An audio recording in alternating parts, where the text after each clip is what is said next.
विद्यालय नवम श्रेणी छात्री। आज आम विद्यालय अनुष्ठित होता कैरियर काउंसलिंग आसीथिबा आईटीआई सार मानक मोर प्रणाम एवं मोर शिक्षयित्री शिक्षक मानक मोर प्रणाम एवं मोर सहपाठी और मोर छोट भौणी मानक मोर स्नेह। आम विद्यालय पहर दिन अनुष्ठित होता एक वक्तृता प्रतियोगिता भाषण मु वक्तृता देइथिली। सेथिरे आम वक्तृतार विषय वस्तु थिला जल शक्तिर उपयोग और तार संरक्षण।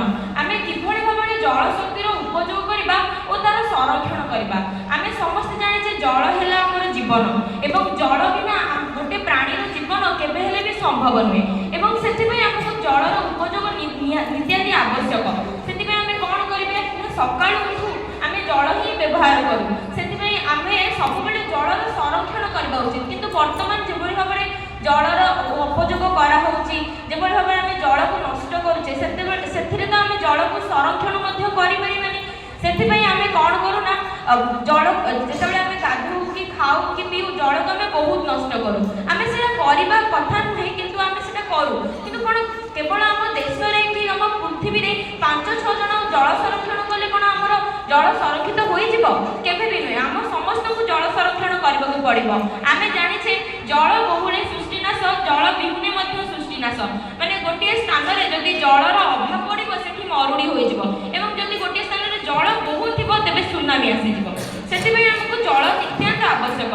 आम जल रे केवल कोन आम गाधो पानी पीऊ खाइबा देरी करू सेमिति नुहे।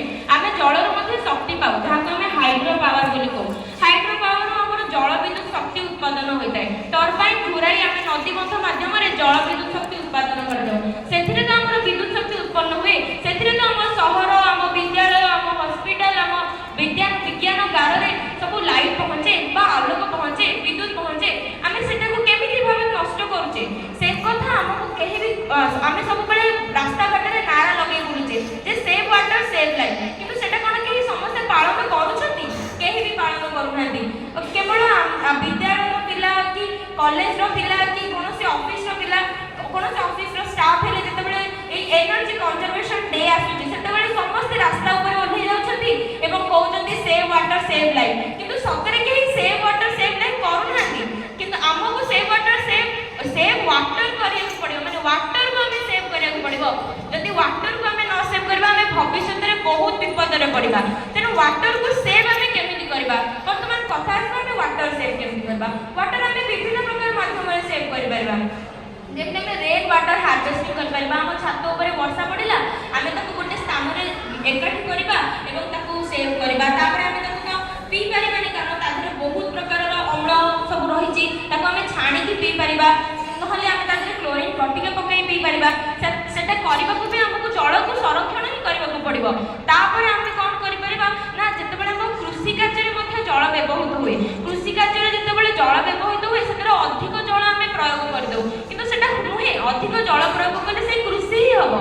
किंतु सेति पई आमे कोन करबा ना ड्रिप इरिगेशन बुंदा जलसेचन पद्धति जहा द्वारा कि गछर मूल रे टोपा टोपा बा बुंदा बुंदा करी जल गछर मूल रे पड़िबो जा फल हमर गछ भी ठीक परिमाण रे पानी पाइबो एवं हमर जल मध्ये संरक्षण हेबो।